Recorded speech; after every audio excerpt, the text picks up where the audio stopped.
చూసినట్టయితే యెహోవా ఇల్లు కట్టించిన ఎడల కట్టుబడి ప్రయాస వ్యర్థమని ఇక్కడ లేఖనంలో మనం చూస్తే వాక్యం సెలవిస్తా ఉంది. అయితే దేవుడు తెలియపరుస్తున్న మాట ఏంటంటే, మనిషి అంత ప్రయాసపడినప్పుడు కూడా, మనం కట్టాలని ఆశిస్తున్నప్పుడు కూడా, మనం ఎన్ని చేయాలనుకున్నప్పుడు కూడా, మనము ఎంత ప్రయాసపడినప్పటికీ దేవుని ఉద్దేశము, దేవుని చిత్తం లేకుంటే మనం ఏమి చేయలేమని భక్తుడు ఈ విధంగా తెలియపరుస్తున్నాడు. యెహోవా ఇల్లు కట్టించిన ఎడల కట్టేవారు ప్రయాసం అంతా కూడా వ్యర్థమైపోతుందని బైబిల్ చెప్తా ఉంది.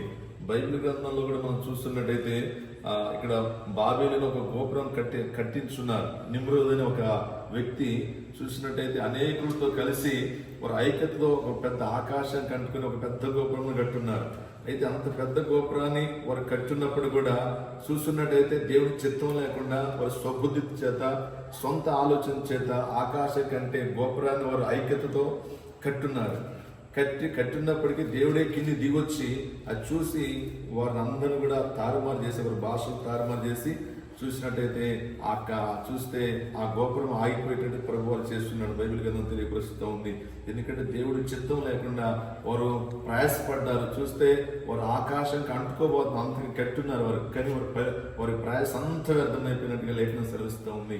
అయినప్పటికీ ప్రభు వారు చూసినట్టయితే ఉపేంద్ర గాను, లూదియక్కను వారి ఎంతగానో ప్రభు వారు ప్రేమించి వారి చూసినట్టయితే వారి అవసరత నిమిత్తము చూస్తే ఎన్నో దినాలు ప్రార్థించున్నాం. అయినప్పటికీ వారు దేవుడు సరైన సమయంలో చూస్తే అనుకున్న దానికన్నా, ఊహించిన దానికన్నా అత్యధికమైన ఒక మంచి శ్రేష్టమైన గృహాన్ని ప్రభువారు వారికి దేవుడు అనుగ్రహించున్నాడు. ఎందుకంటే అది దేవుని చిత్తమైంది అని లేఖన గ్రంథం తెలియపరుస్తూ ఉంది. అందుకని ప్రతి ఒక్కరూ కూడా మనము దేవుడి మీద ఆధారపడితే దేవుడు సమస్తం కూడా దేవుడు సహాయం చేస్తాడు అని లేఖనం సెలవిస్తూ ఉంది. ప్రాముఖ్యంగా దేవుడి మీద మనము ఆధారపడే వారిగా ఉండాలని లేఖన గ్రంథం సెలవిస్తూ ఉంది. ఈ చిన్న మాటలు దేవుడి వెనుకలో దీవించబడును గాక.